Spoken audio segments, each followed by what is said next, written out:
Hey all, it's me, Amanda, and I was just going to talk about, two things today. We're going to start off with what I read in December and the beginning of January in this case, because I only read one book in December, and then I read two right at the beginning of January, so why not? And then I'm also going to talk about, book-related goals for the year. I guess my resolutions, if you will, but relating specifically to books. So first, let's get right into the books I read. So the first one I read, and this is what I read for most of December, was The 13th Tale by Diane Setterfield. So this book is about an author named Vida Winter. Kind of. She's well known. She's a very famous author. People love her work. And she's well known for never telling any biographer the truth about her and making up all kinds of stories instead of telling them the truth.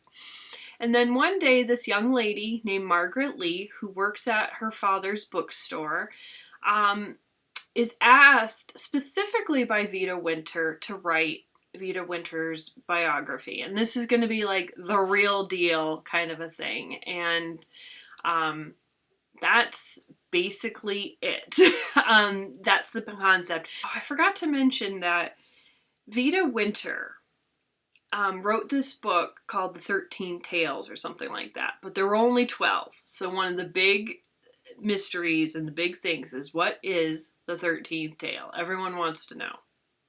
So most of this book is just learning about what Vida Winter's life was and the whole story behind it, even starting with what would be, I guess, the grandparents. I really enjoyed it, and I was kind of surprised that I would. It's kind of a simple story, but there's enough going on that it's really interesting, and the mystery behind it is intriguing.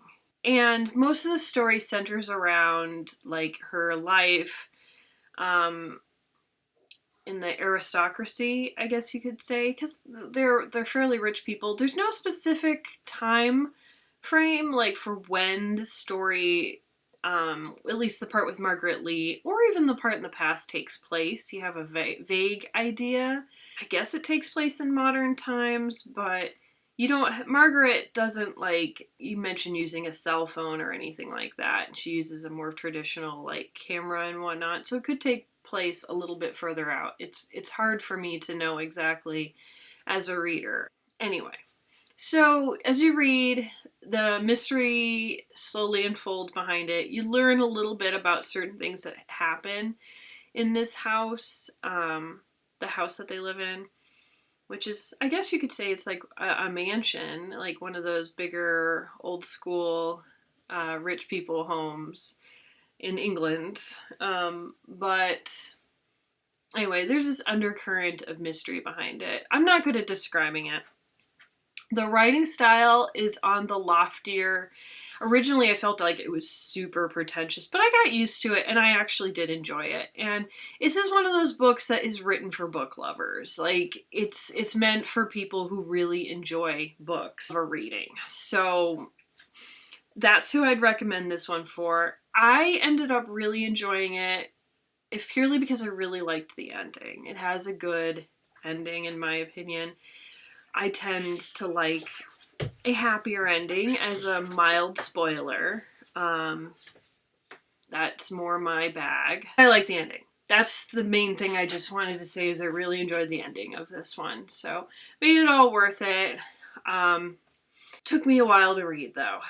All right, next book. Read on my Kindle. Because it was around Christmas time when I finished The 13th Tale, which was interesting because time of year wise, that's about when that book takes place. So I thought that was kind of cool. So on my Kindle, I read Lady Sophie's Christmas Wish by Grace Burrows. So I did a romance novel on there. So obviously I decided to read this because it was Christmas. And I thought, oh, that'll be a nice, little romantic Christmas book. And I already owned it. I have a few of the Wyndham series by Grace Burrows. So this one takes place in Regency, England, obviously starring Lady Sophie, who meets a man who refers to himself as Vim. And someone leaves a baby with Lady Sophie, and she's like, oh my god, I've been left with a baby. I don't know how to take care of babies. And Vim just happens to be really good at taking care of babies. So, wow, what a coinky dinky. They work out so great together. So, basic concept there, very simple. The whole thing is during this, these two characters are both kind of hiding that they're both like rich people. Like, she's the daughter of a duke, and he is gonna be a baronet. I think he has like a small title or something. So like they totally would be a great fit for each other. But they sit here this whole book and just don't tell each other that. It's a romance novel. It's basic and simple, and it's a little silly. I have read two other of Grace Burrows' novels. I've read Lady Louisa, there's 8 kids, just like in Bridgerton.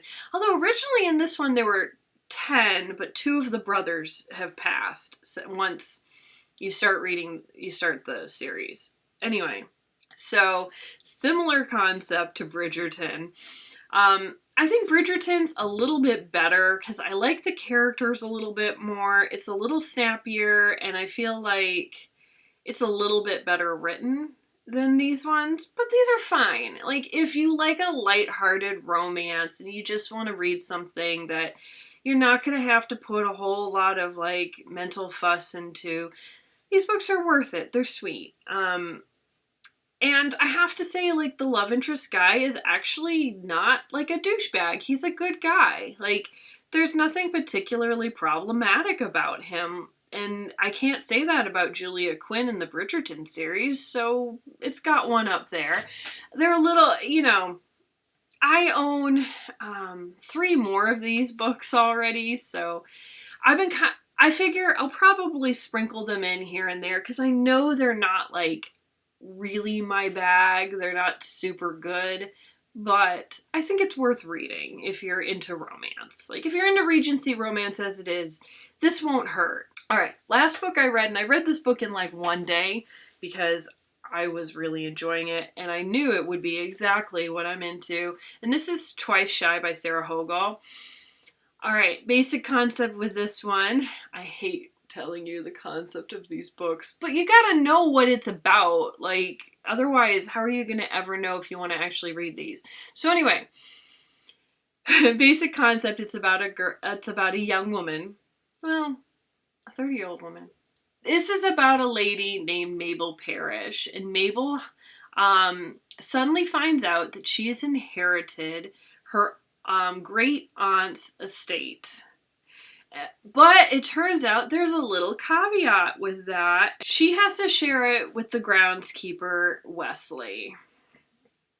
And there's a little bit of an added element where and this is not a big spoiler because this happens right at the beginning, her friend catfishes her using Wesley's pictures. So she meets this guy for the first time, and she's like, oh my god, it's that guy that my friend catfished me with. What a terrible thing to do to somebody.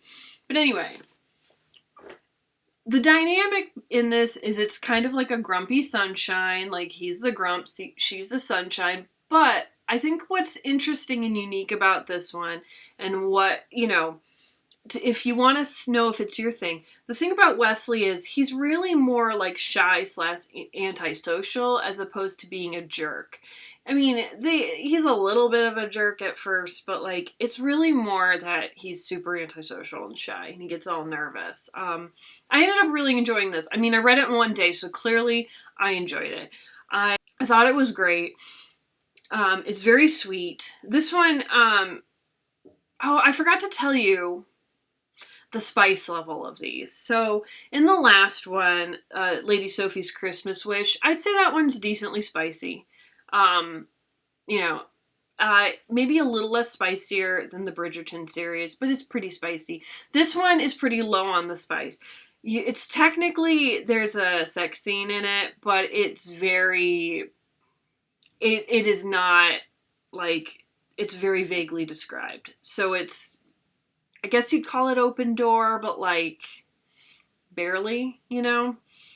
Light level of spice on this one. You know, you wouldn't be too embarrassed having your mom read it. So anyway, highly recommend it though. If you're into a guy who's not your typical, like, he's this jock and he's really cocky type of a guy, I think that this is something really unique, and I really enjoyed it, having something different.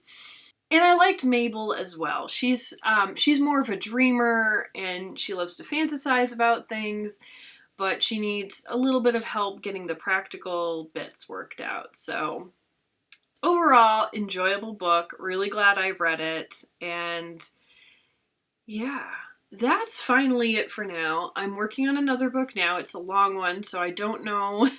Next month I might only have one book to talk about, but we'll see. You never know. Lately, I have been having a desire to read a lot more than usual, which is really nice. It's a nice feeling to suddenly be like, I really want to read. My cats decided to fight all of a sudden. Okay, so let's talk about my goals for this year in regards to reading specific goals. So for amount of books to read this year, I'm hoping for 20. Last year I read 27. I'm using air quotes on Goodreads. However, 4 of those were Bridgerton, like the second epilogues. So they weren't like real novels, you know, like, so 4 of those just, I don't think really count. And then the 5th one that doesn't count is I read a series, a trilogy, and I counted each individual book, but I read them within like a 3-pack of all of them together. So I did the progress using that, and I counted that as read too. So I'm technically saying I read 1 extra book when I really didn't. And that's okay. So like I said, 5 don't count. So I really read more like 22 books last year, which I think is good. So my goal for this year is 20 books. I think that should be pretty reasonable with the pace that I read. Obviously, I'd like to get some more books read than that, but let's be realistic. The bigger goal I have this year is more related to my TBR. So I have a whole bookshelf of physical books that I haven't read, and it drives me crazy. Like, just thinking about all these books that I have that still need to be read. I have a lot of books on my Kindle too, but on my Kindle I don't really care because they don't take up physical space. It doesn't matter. I can get to them never. I don't really care about that. But I do care about looking at all these books on my shelf and have all the space they take.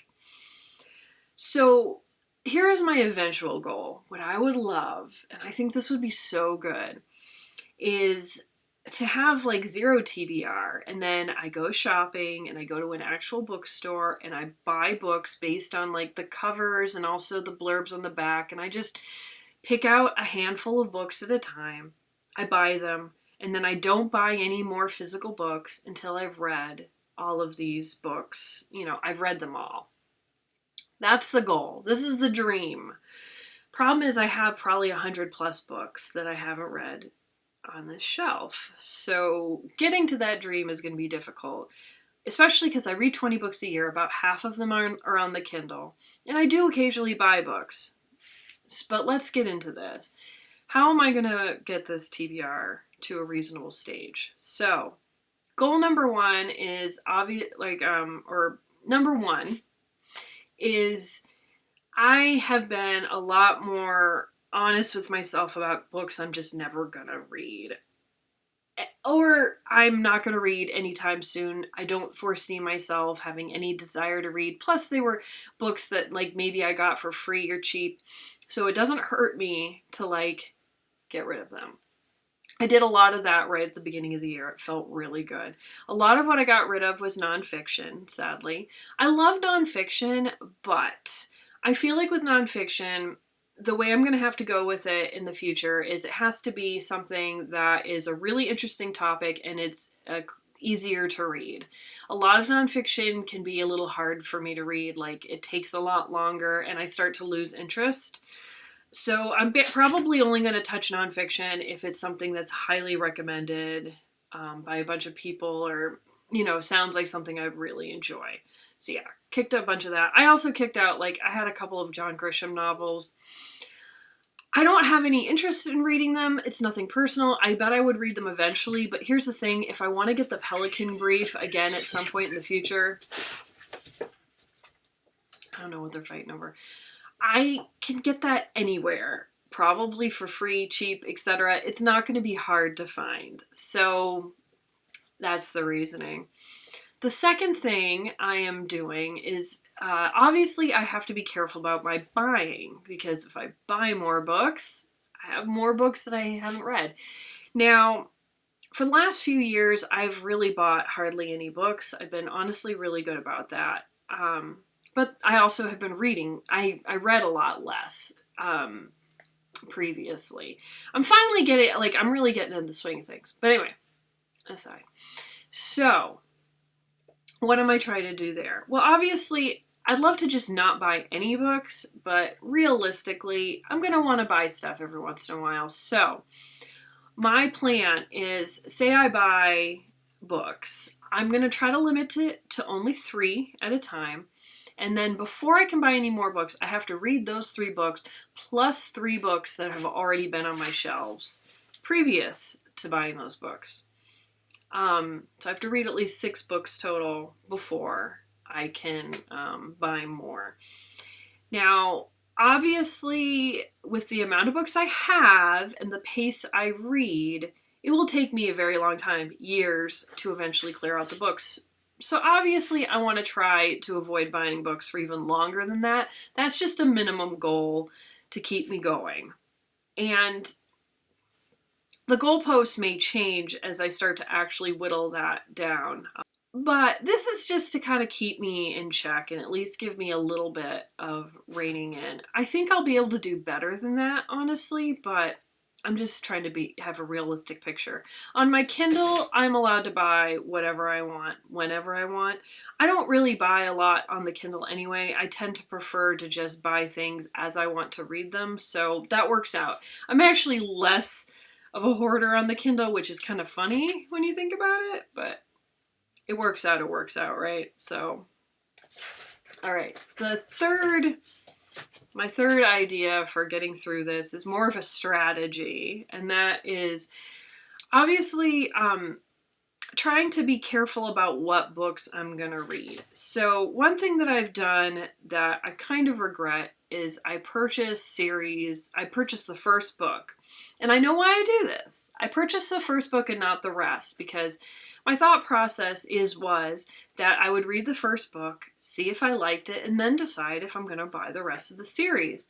This has caused me a few issues, but as a result, because of my current goals, I'm probably going to continue to avoid these books that are first in the series that I don't have the rest of, because then I would be buying more books to continue the series.